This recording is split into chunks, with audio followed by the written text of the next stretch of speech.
Menses ഉള്ള സമയത്ത് ചെയ്യാൻ പാടില്ലാത്ത കാര്യങ്ങളാണ് ഇന്ന് പറഞ്ഞു തരുന്നത്. ആർത്തവമുള്ള സമയത്ത് 7 കാര്യങ്ങൾ ചെയ്യാൻ പാടില്ല. ഇതിൽ 6ാമത്തെ കാര്യവും 7ാമത്തെ കാര്യവും വളരെ പ്രധാനപ്പെട്ടതാണ്. പ്രത്യേകിച്ച് ഭർത്താക്കന്മാർ ശ്രദ്ധിക്കേണ്ടതാണ്. പല ആളുകൾക്കും അറിയാത്ത കാര്യമാണ്.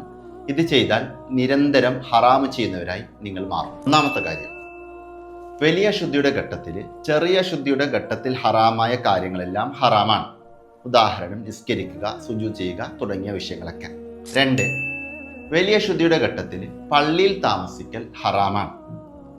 അതുപോലെ വിശുദ്ധമായ ഖുർആനാണെന്ന ഉദ്ദേശത്തോടെ അതിൽ നിന്ന് ഒരർഫെങ്കിലും ഉച്ചരിക്കലും ഹറാമാണ്. ഈ പറഞ്ഞ കാര്യങ്ങൾക്ക് പുറമെ ആർത്തവമുള്ള സമയത്ത് സ്ത്രീകൾക്ക് പ്രത്യേകിച്ച് 4 കാര്യങ്ങൾ കൂടി ചെയ്യാൻ പാടില്ല.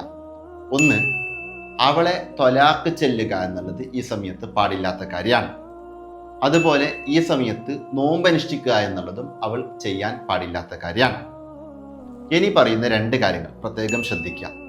ആർത്തവമുള്ള സമയത്ത് ഭാര്യയുടെ മുട്ടുപൊക്കിളിൻ്റെ ഇടയിലുള്ള സ്ഥലം മറ കൂടാതെ ഭർത്താവിന് സ്പർശിക്കുക എന്നുള്ളത് ഹറാമാണ്. അതേപോലെ മറയോട് കൂടെയാണെങ്കിലും ഭാര്യയോട് ആർത്തവമുള്ള സമയത്ത് സംയോഗം ചെയ്യുക എന്നുള്ളത് ഹറാമാണ്.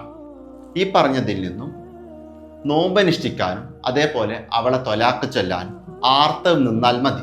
അതായത് കുളിച്ച് വൃത്തിയാകണം എന്നില്ല. മറ്റു കാര്യങ്ങൾക്ക് ആർത്തവം നിന്ന് കുളിച്ച് വൃത്തിയാകേണ്ടതുമാണ്. ഒരുപാട് പേർക്ക് അറിയാത്ത വിഷയമാണ്. മാക്സിമം ആളുകളിലേക്ക് ഇപ്പോൾ തന്നെ എത്തിച്ചു കൊടുക്കാം.